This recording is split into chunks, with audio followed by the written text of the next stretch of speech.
নমস্কার বন্ধুরা, সকলকে সাদর আমন্ত্রণ আমার ইউটিউব চ্যানেলে। আমি চন্দ্রিমা নিয়ে এসেছি আজ একটা নতুন ব্লগ নিয়ে।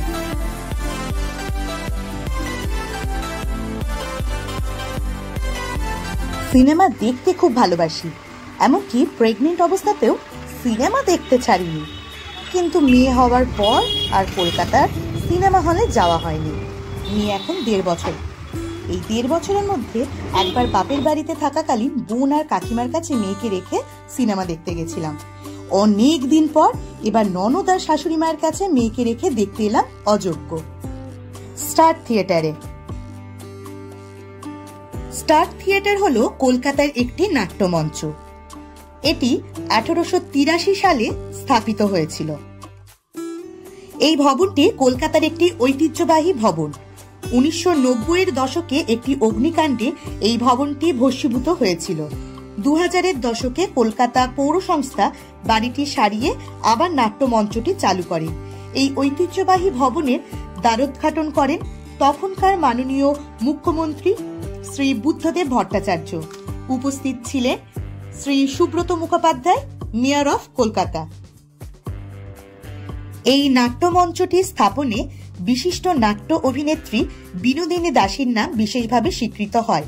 নাট্যকার ও অভিনেতা গিরিশচন্দ্র ঘোষ 1880-র দশকে এই মঞ্চে অনেকগুলি নাটক প্রযোজনা ও মঞ্চস্থ করেছিলেন।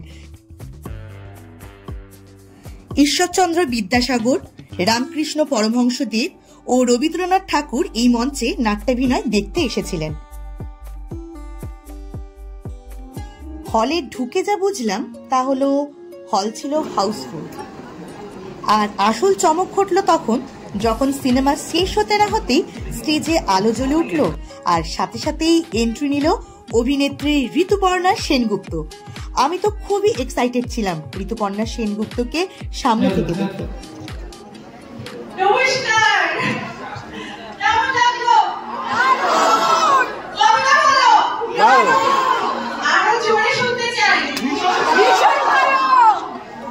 এই অযোগ্য জুটিকে আপনারা এত ভালোবেসেছেন এত বছর ধরে।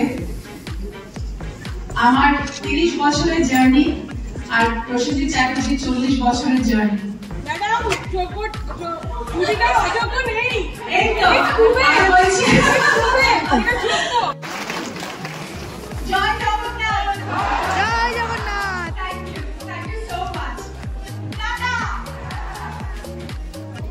যাকে এতক্ষণ পর্দায় দেখলাম উইদাউট কোনো ইনফরমেশন ছাড়াই, তাকে হুট করে সামনে থেকে দেখার আনন্দটাই আলাদা। এটা হয়তো কলকাতাতে আছি বলেই সম্ভব হয়েছে। যাই হোক, আজকের মতো স্টার থিয়েটারকে টাটা করে বিদায় নিলাম। এই ভবনটি উত্তর কলকাতার হাতিবাগান অঞ্চলে অরবিন্দ সরণি ও বিধান সরণির সংযোগস্থলের কাছে অবস্থিত।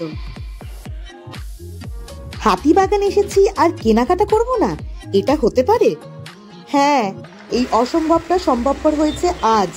হাতিবাগান এলেই কেনাকাটা করতে হবে, এটা যেমন ধরা বাঁধা। কিন্তু এখন তো আমি মা, বাড়িতে মেয়েকে রেখে এসেছি, তাই কেনাকাটাতে লাগাম দিলাম। কিন্তু পেটকে লাগাম দিয়ে কি করে বলো তো? তাই দেরি না করে ছটফট ছোলা বাটোরা অর্ডার করে দিলাম। দোকানটা ছোট হতে পারে, কিন্তু এই দোকানের ছোলা বাটোরা খুবই নাম করা, অসাধারণ খেতে। একবার খেলে দ্বিতীয়বার তোমাকে টানবেই টানবে, দারুণ খেতে।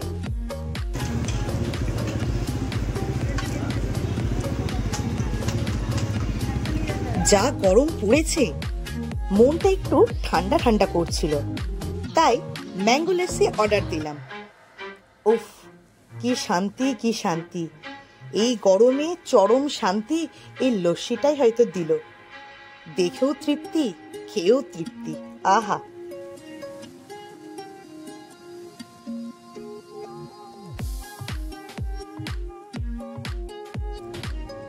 আর একদম কোথাও দেরি না করে তাড়াতাড়ি বাড়ি ফিরে এলো চিনির বাবা মা।